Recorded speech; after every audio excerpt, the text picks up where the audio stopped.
There was a time when Africa breathed differently.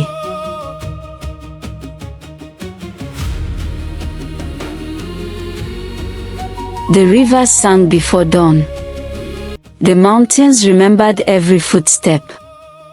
The winds carried the voices of ancestors instead of dust. Animals bowed before ancient spirits, and every tree held a story older than the oldest elder. Long before the kingdoms that history remembers, before foreign ships crossed the great waters, before iron roads divided the land, there existed a kingdom that appeared on no map. Its name was Nkosa, so vast that no stranger who entered them ever found the same path twice. People believed the forest itself was alive. It watched. It listened. Sometimes it judged. The people of Nkosa did not fear the forest. They respected it. Every child was taught that the trees possessed ears. Every river carried memories. Every stone held the footprints of those who had walked before. To harm nature without reason was to insult the ancestors. To lie beneath the sacred trees was to invite misfortune. To break an oath beneath the moon was to curse 7 generations. And so the people lived carefully, respectfully, joyfully. Their villages were built from red earth and smooth clay, crowned with tall thatched roofs woven from elephant grass. Women wrapped themselves in vibrant hand-woven fabrics dyed with indigo, saffron, crimson, and deep forest green. Men wore richly embroidered wrappers, leather belts adorned with cowrie shells, carved bracelets, and necklaces of bronze and ivory. Children raced through dusty pathways while laughter echoed between mud walls decorated with ancient symbols. Every morning began with drums. Not the drums of celebration. The drums of gratitude. Old men beat great talking drums to greet the rising sun. Women answered with songs that rolled across the valleys like flowing rivers. Farmers lifted baskets of yam, millet, cocoyam, beans, pumpkins, peppers, and palm fruits toward the sky before stepping into their fields. The first harvest never belonged to the people. It belonged to the ancestors. Because no blessing remained where gratitude had died. King Obsess ruled this prosperous land. He was a giant among men. His beard had turned silver long ago, yet his shoulders remained as broad as the trunks of ancient Iroquois trees. His eyes were calm. His voice was gentle. His judgments were fair. No widow ever left his palace hungry. No orphan ever slept beneath the rain. No stranger was denied water. For 40 years he ruled with wisdom. The people called him the father who never sleeps. Beside him stood Queen Adama. She possessed neither jewels nor beauty that people admired most. Instead, she possessed compassion. Every week she left the palace disguised as an ordinary woman. She visited the sick. She comforted grieving mothers. She sat with lonely elders. She listened. Because she believed the ruler who stopped listening had already begun to fall. Together they had one son, Prince Subari. Tall, fearless, kind. He hunted only when necessary. He laughed with children. He trained beside ordinary soldiers instead of commanding from a distance. Many believed the ancestors themselves had chosen him. But destiny has never feared destroying beautiful expectations. far beyond the kingdom. Beyond rivers where crocodiles grew larger than canoes. Beyond valleys where mist never lifted. Beyond mountains crowned by clouds. There stood the whispering forest. No hunter entered willingly. No bird built nest there. Even lions walked around it. The oldest storytellers claimed the forest had existed before the first sunrise. Others whispered that it had no beginning. At its heart grew one impossible tree. Its trunk shimmered like polished ebony. Its roots disappeared into endless darkness. Its leaves glowed with soft golden light, even at midnight. This was the tree of dawn. Legend declared that every sunrise began there. Every morning, before the world awoke, the tree released a single seed of living light into the heavens. That seed became the sun. Without the tree, morning would never come again. Only one person guarded the tree of dawn. She was known simply as Mother Nola. Some believed she was 200 years old. Others claimed she had never been born at all. Her skin was dark as rain-soaked earth. White markings traced ancient symbols across her arms and face. Her long silver hair flowed like river water. When she walked, the forest grew silent. Animals knelt. Leaves refused to fall until she had passed. No king commanded her. No spirit frightened her. She answered only to the Creator and the ancestors. One evening, as crimson painted the western sky, Mother Nola stood before the sacred tree. She closed her eyes. The forest stopped breathing. A wind unlike any she had ever known swept through the branches. The golden leaves trembled. One leaf fell. Then another. Then another. In all her centuries, the tree had never shed its leaves. Her heartbeat quickened. She touched the trunk. It was cold. For the first time. Cold. She whispered quietly. The balance has shifted. The earth answered. A deep rumble echoed beneath her feet. Birds exploded from distant trees. Monkeys screamed. Hyenas fled. The river nearby reversed its flow for a single heartbeat. Mother Nola looked toward the eastern mountains.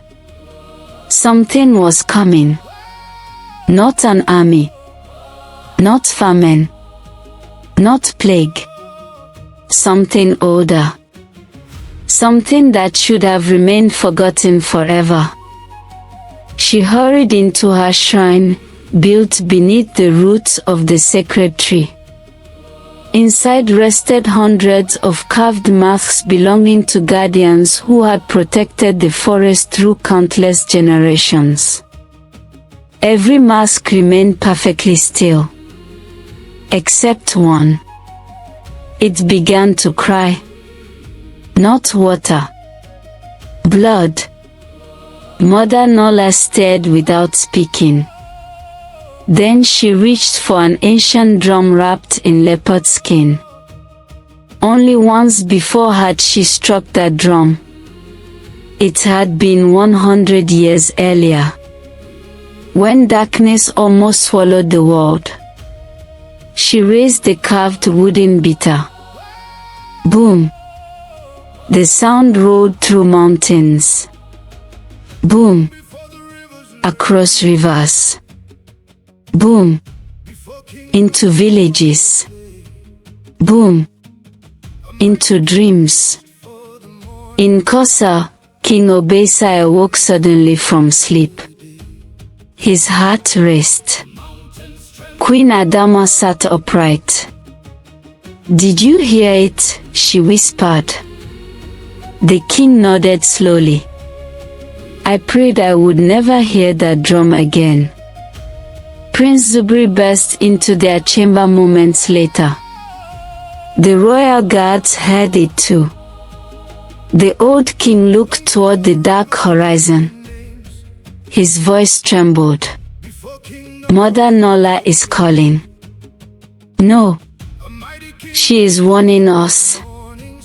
At that exact moment, far beneath the earth, hidden inside a forgotten cave sealed for 1,000 years, a pair of burning golden eyes opened.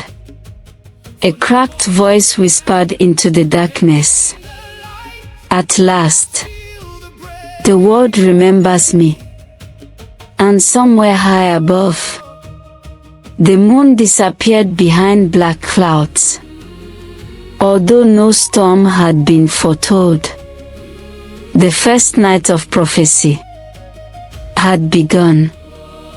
The drum of Mother Nola echoed across the kingdom of Nkosa like thunder rolling through the heavens. Every elder stopped speaking. Every hunter lowered his spear. Mothers pulled their children indoors, and even the birds abandoned their songs. The ancestors had spoken through the sacred drum, and no one ignored its warning. King Obesai gathered his council before sunrise.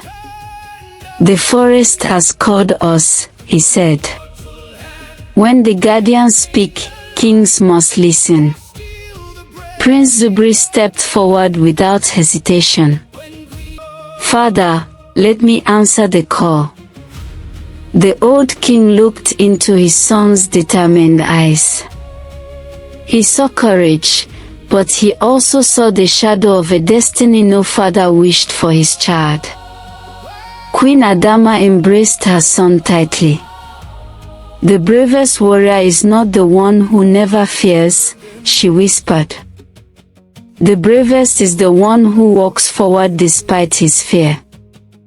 With 10 of the kingdom's finest warriors, Prince Zubri journeyed into the whispering forest.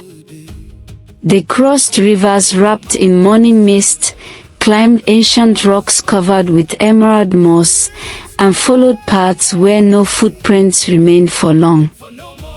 The deeper they walked, the quieter the world became. By sunset they reached the Tree of Dawn. Its golden leaves no longer shimmered with life. Half had turned black, and the air around it felt cold enough to steal breath from a man's chest. Mother Nola stood waiting. "You came," she said softly. "I came because my people need me," Zubri replied. Mother Nola nodded. "Then you must hear the truth that has been hidden for 1,000 years." She led them beneath the roots of the sacred tree into a chamber lit by glowing stones. On the walls were carvings older than any kingdom. "The tale of King Akochi," Mother Nola began. "He was once the greatest ruler Africa had ever known. His people never knew hunger. His armies were undefeated. His palaces touched the clouds." "What became of him?" Zubri asked. "He desired what no human should ever possess." She pointed toward a carving of a man reaching toward the sun. "He believed that if he owned the sun itself, no kingdom could ever challenge him. He climbed the sacred mountain and used forbidden magic to imprison the first light of dawn inside a golden crown." The chamber grew silent. "But the sun belongs to no king," Mother Nola continued. "It belongs to the Creator." The carvings showed rivers drying, forests burning, and people fighting one another. The earth rejected his greed. The ancestors stripped him of his humanity and sealed him beneath the mountain. His body died, but his hunger survived. Zubri suddenly remembered the golden eyes that had opened beneath the earth. He's returning. Mother Nola closed her eyes. Yes. As if summoned by her words, the ground shook violently. The walls cracked. Outside, darkness spread across the sky although it was still morning. The warriors rushed outside. The mountain in the distance split open. From its heart emerged a towering figure wrapped in black smoke and molten gold. King Akochi. His crown burned with imprisoned sunlight. His eyes glowed like dying stars. His voice shook the valleys. For 1,000 years I have waited. Villages trembled. Rivers stopped flowing. The sun itself began fading behind unnatural darkness. Panic spread across Nkosa. People believed the end of the world had arrived. King Obesai refused to flee. If darkness seeks my people, he declared, it will first face their king. Thousands gathered outside the capital with spears, shields, bows, and prayers. Akochi laughed. You think iron can defeat eternity?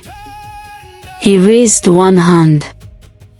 A wave of black fire swept across the battlefield. Trees withered. Spears melted. Warriors fell to their knees. Even the bravest lost hope. Prince Zubri stepped forward alone. I challenge you. The ancient king smiled. You are brave. I am not brave, Zubri answered. I simply love my people more than I fear you. Mother Nola handed Zubri an old wooden staff carved from the roots of the tree of dawn. This cannot kill him. What will it do? It will reveal the truth. The battle began. Akochi hurled storms of darkness. Zubri dodged them. Lightning split the earth. Mountains echoed with thunder. The rivers boiled. The sky became a battlefield between light and shadow. Again and again Zubri was thrown to the ground. His shield shattered. His spear broke. Blood covered his face. Still he stood. King Obesai watched helplessly. Queen Adama knelt in prayer. The people cried out to the ancestors. Finally Akochi struck Zubri with such force that he crashed beneath the tree of dawn. The sacred tree groaned. Its last golden leaf drifted to the earth. Darkness swallowed the sky. The sun disappeared completely. Children screamed. Animals fled. The world held its breath.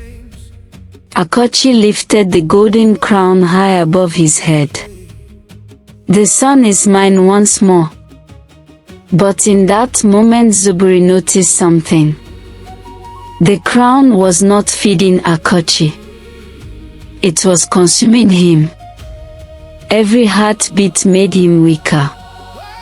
Every stolen ray of sunlight burned his own soul. You never owned the sun, Zubri said quietly. The sun owns you. Akochi hesitated. For 1,000 years, Zubri continued, you believed power came from possession. But true kings protect what belongs to everyone. The words struck deeper than any weapon. Mother Nola smiled. The staff has revealed the truth. Akochi looked at his own reflection in the polished crown. He no longer saw a mighty king. He saw a lonely prisoner consumed by greed. His hands trembled. What have I become? The man who forgot that even kings must kneel before the Creator, Mother Nola answered. For the first time in 1,000 years. Akochi wept. His tears fell onto the crown. The imprisoned sunlight burst free. A pillar of golden light exploded into the heavens. The darkness shattered. The sun returned. Warmth spread across the valleys. Flowers bloomed instantly. Dead trees awakened. Rivers rushed with crystal clear water. Birds filled the sky with joyful songs. The golden crown cracked into countless pieces before turning to dust. Akochi fell to his knees. I sought immortality, he whispered, and found only loneliness. With his final breath he looked toward the rising sun. Forgive me. His body dissolved into glowing sand that scattered across the wind. The curse was broken. The tree of dawn burst into brilliant golden bloom, brighter than ever before. Thousands of new leaves unfolded, each shining like a tiny sunrise. The forest breathed again, and every creature, from the smallest ant to the oldest elephant, seemed to rejoice.